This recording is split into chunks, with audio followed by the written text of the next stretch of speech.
Yeah, so the next thing I wanted to talk about is how Tristan sort of gets stuck on subjects. So he's done that all the way through his developmental years. He'll get something that he likes to talk about. So we've gone through so many different things. There's been Angry Arthur, the character from the book Angry Arthur. He loved him. I think I suppose because you got to explore through Angry Arthur, um, anger and the expression of anger. And in the book, clearly Angry Arthur does get really, really angry. um, so he used to talk about him all the time. He's spoken a lot about hospitals, injuries, the human body, blood, skeletons, people being skeletons. And at the moment, he sort of reverted to talking about characters from Frozen and Iduna, the whispers in in Frozen, the night sky he talks about, and also sort of like moments that he remembers from the Home Alone films. Um, Another subject that he really, really, really goes into is what he's going to draw or paint next. So he will really take a deep dive and talk and talk and talk and talk and talk about it. Um, so I've become used to being around somebody who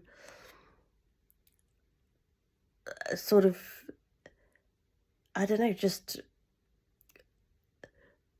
produces this constant sort of, I don't know whether it's quite a stream of consciousness, but almost a constant sort of, vomiting up of what he wants to say. And it's not a conversation, it's just what he wants to express at any given time.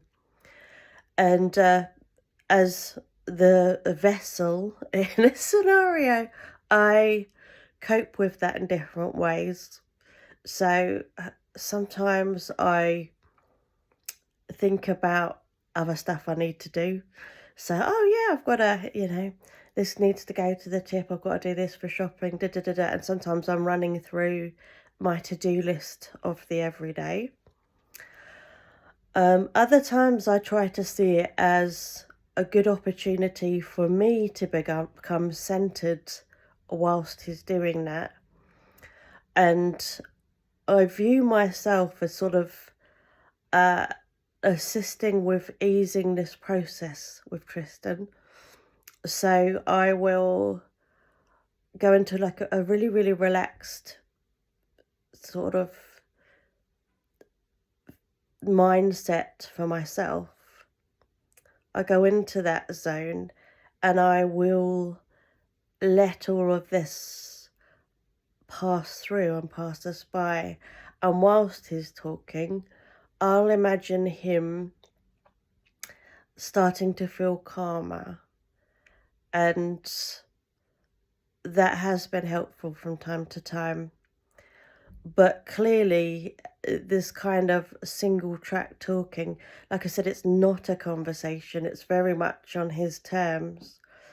It's a cause of great frustration for his brothers. Um, they can get really, really fed up with him because equally they want to tell me about their experiences, what's happening for them, and this sort of stream of consciousness, repetitive words and sentences and phrases and things that he thinks about. They go on and on this sort of constant stream.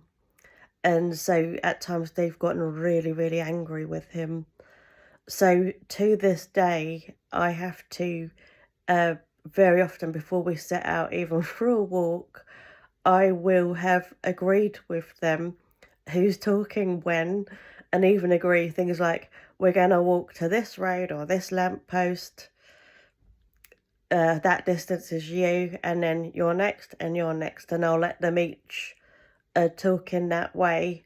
Um, there's days where that works well, days where it still doesn't because, like I say, if his brothers are really, really fed up with it, sometimes they don't, accept things like that or play ball with it. But yeah, that's one way that we get through that.